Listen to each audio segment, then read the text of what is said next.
So hello guys and welcome back to the channel. Today I'm going to show you how to get Google Gemini on iPhone. So the first thing you want to do is go to your app store, open it up.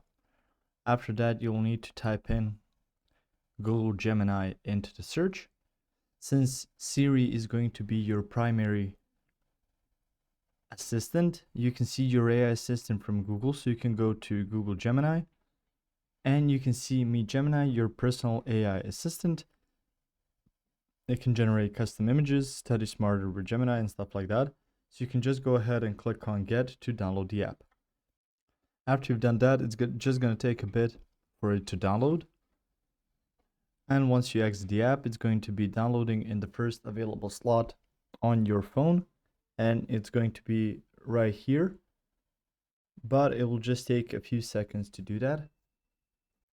And you can see it right here. It's called Gemini and it has this white square with the blue star in the middle. So just click on that and it will pop up. It says Meet Gemini, your new mobile AI assistant from Google, and you can continue with your Google account.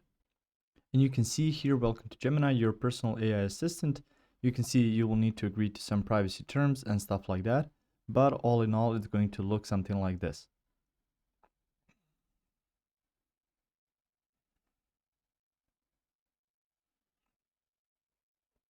And through here, you can see a couple of different versions.